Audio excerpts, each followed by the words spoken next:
Jihad. It's got to be one of the most loaded words in the world today, right? For some people, it means a peaceful internal struggle. For others, it means holy war. Today, we're going to dive into a really powerful argument from our source text that explains exactly how this deep divide happened and how it continues to shape the way we see a global faith. So let's start with the big question that's probably on a lot of people's minds.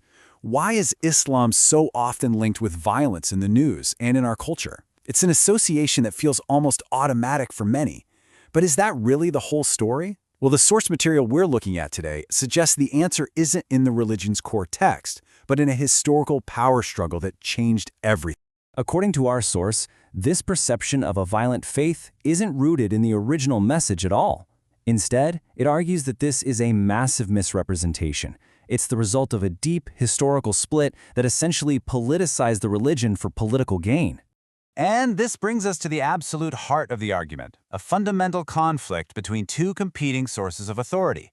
You've got divine revelation on one side and human tradition on the other. Understanding this clash is the key to unpacking this entire story. This slide just lays it out so clearly. It's like a fork in the road.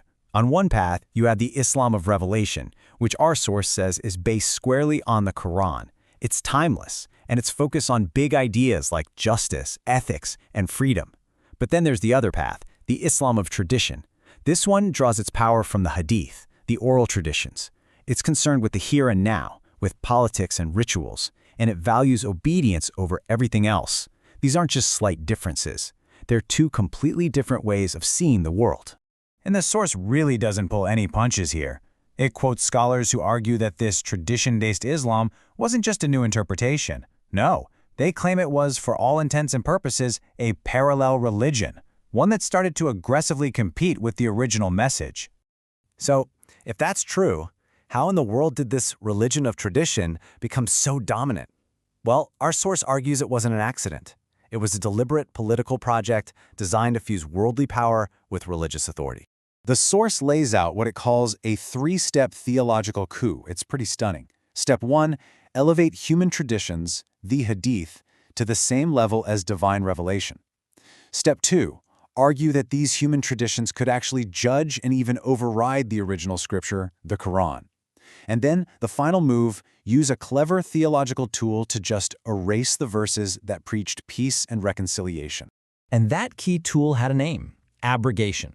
The idea was shockingly effective. Hawkish scholars, who were often working for rulers, claimed that a single, later verse of the sword had the power to simply cancel out hundreds of earlier verses about peace and tolerance. It was a theological masterstroke that completely rewrote the rules of the game. And once you can just delete the parts about peace, what do you get? You get brand new concepts like Jihad al-Talab. The source argues this is where the idea of struggle got twisted into a religious duty to wage wars of aggression. They even started calling it a sixth pillar of Islam to justify it, which the source says directly contradicts the Quran's own rules against starting wars. So you've got this new, more aggressive orthodoxy. How do you make sure everybody toes the line? According to the source, rulers in the Umayyad and Abbasid dynasties used the ultimate weapon, the apostasy law. Any political opponent, any critic, could be accused of leaving the faith, a crime that was punishable by death. It was the perfect tool to silence anyone who disagreed. Now, this wasn't just some abstract theological debate. This fusion of politics and tradition had massive, real-world consequences. The source argues it sent the Muslim world down a path of devastating stagnation and decline that lasted for centuries. Just look at this number, 1 million. It's staggering. Our source uses it to highlight a grim case study. In 1258, the Mongols sacked Baghdad, and the estimated death toll was about 1 million Muslims. And what sparked it? The Abbasid rulers, following their political traditions instead of Quranic ethics, murdered Mongol ambassadors. This invited a wave of destruction that completely leveled their capital, a direct consequence of this ideological shift.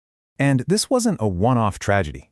This timeline here shows what our source calls a systematic war on reason itself. It started with things like the slaughter of 5,000 philosophers. It continued with the official persecution of rationalist thinkers. And it culminated in a final, decisive act. The gates of ijtihad, the gates of independent inquiry, were declared officially and permanently shut. So, once you lock the gates of reason, what fills that vacuum? A new culture called taqalid. It means blind imitation. Suddenly, new ideas weren't just discouraged, they were seen as a form of heresy. Society was now told to just copy the rulings of past scholars, effectively locking civilization into a state of intellectual paralysis. You can probably guess what happened next. The source describes it as a domino effect. Once that pillar of independent reason fell, everything else started to crumble. Intellectual and moral bankruptcy, the end of scientific inquiry for centuries, the rise of superstition, and a rigid, fatalistic society. The incredible dynamism that had once defined the culture was just gone. Okay, so that's a pretty bleak history, I know. But after mapping out this long decline, the source doesn't just end there in despair. It actually points to a path forward, a call for renewal, or tajdid, that's being pushed by modern reformers who want to reclaim that original spirit of the faith. And the path to renewal?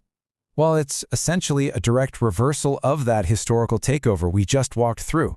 It means putting the Quran back at the top, above all human traditions. It means judging every tradition against the scripture, not the other way around. And, maybe most importantly, it means reopening those gates of reason and breaking free from what the source calls the stifling yoke of taqlid. So our source material provides this powerful historical map. It shows where things went wrong and lays out a clear path for how to potentially make them right. But it leaves us and the Muslim world with this one final monumental question. What does it truly take to reform a 1400-year-old tradition?